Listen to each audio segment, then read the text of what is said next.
Oh. Anyway, hello guys, welcome to Berto Mislang channel. So, yung Amber channel na scam na yon, so wala na, so Berto na lang. Please subscribe, comment down below.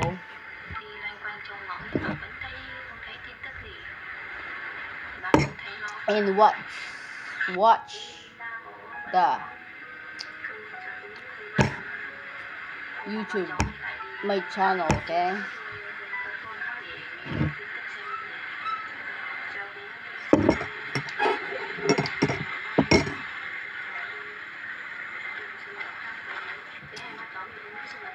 Hello guys.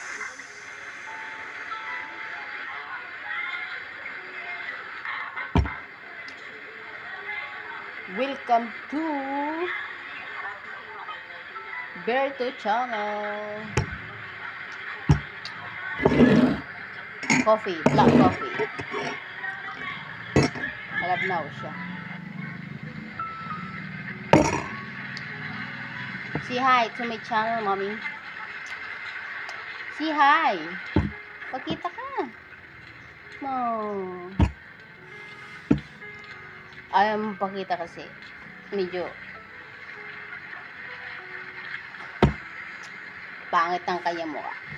Charot. So, welcome to vlog. Hindi. Is that vlog? Is that YouTube channel? Is that?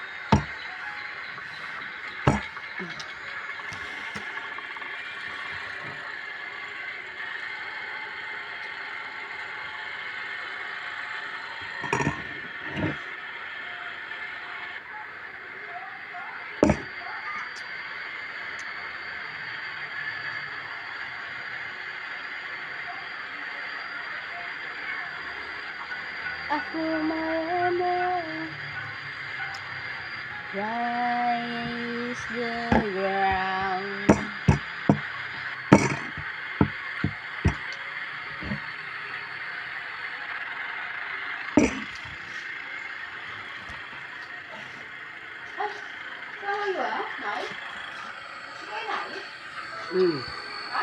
Ngon.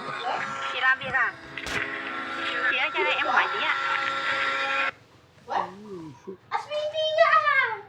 Sweetie. Kaka ninyo ya? Oh. Rambutan. Hello. Ano ba naman kay... Paano ang pambala nito? Kakain ba to o ano? Yung ganito ba? Hindi ko alam. Naibalatan yung ano eh.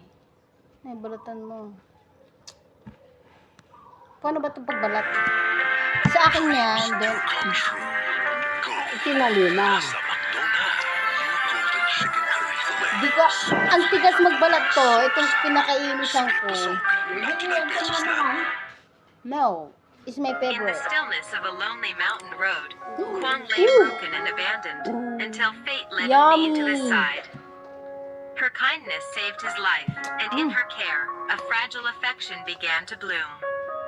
But when Linda, his devoted Ito yung lover, tinatawag na and his tuklapin, grieving guys. mother finally found him, the cottage that once sheltered him turned into a storm of love, guilt, and unspoken truths. Between loyalty to the past and gratitude to his savior, Kwang's heart was torn. What choice will he make? Backhand index pointing right. Don't forget to subscribe and follow for the next chapter of this emotional journey.